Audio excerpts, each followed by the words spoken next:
Welcome to section 5, where we are identifying empty space. This is maximizing your transitional time. First step is to identify. We want to make a list of the transitional times before each appointment. So this is getting ready, in between appointments. This is last minute cancellations, or when clients bump around a little bit, or even my own, appointments, asking me to, come in 30 minutes later.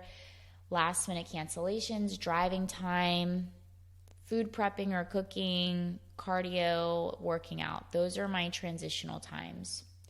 So take a moment, write out all of your times where you're actually transitioning, where you can't be fully present with sitting down in front of a computer or XYZ, but things where you're kind of moving from one segment of your day to the next. Step 2 is you're going to make a list of activities or tasks to do during your transitional times.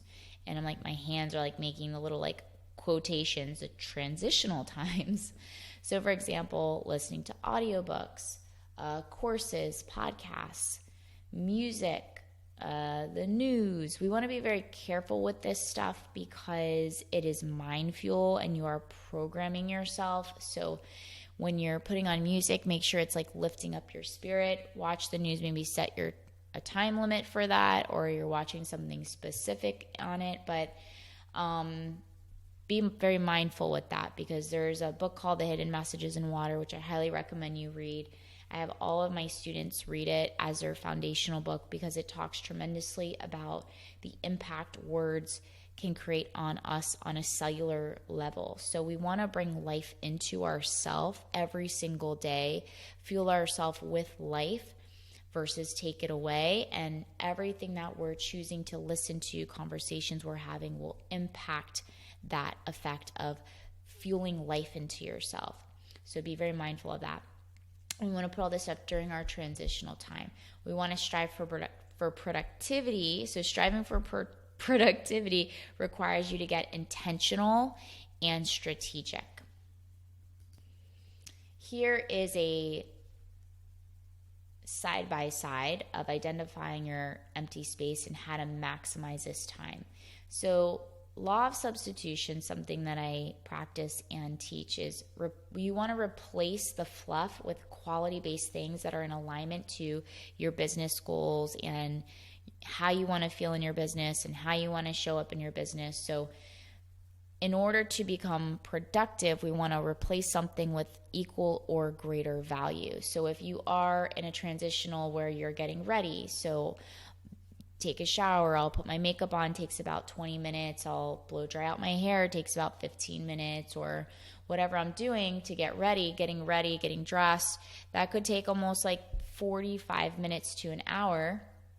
I could be, on the phone making phone calls. I could be listening to an audio book. I could be, of course I'm in movement, so I want to choose the things that I could be sending voice memos to people. I could be, probably those things, because the other things require more time. So in between appointments, I could actually be reviewing projects. I have things I have to send back to my marketing team and looking at photo shoot images, which I did yesterday. Furniture items that I'm having to get new furniture, so looking at furniture stuff.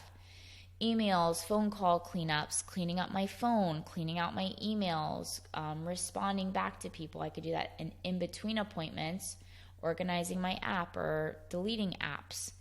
Driving time, can't do that, but I could call people back. So I could be calling, getting back to work calls. The other day I was getting computer stuff done, so I had a few missed calls from business people that were going to be collaborating on projects or building stronger relationships with. So I said, all right, I'm going to call them back when I was driving to go to my nail appointment.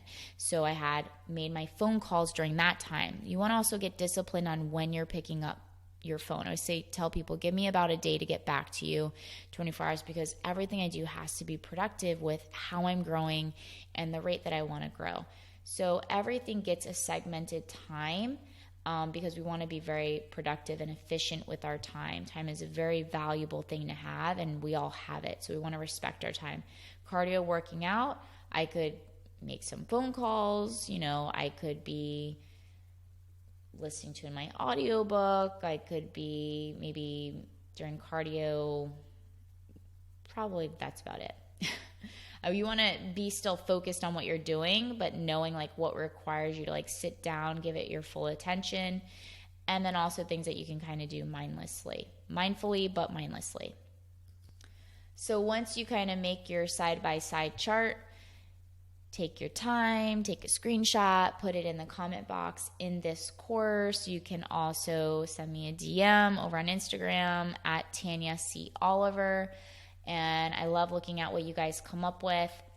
And also you can always visit this site and make sure that you're registered over there for emails and stuff like that. But you can always contact me over there through email.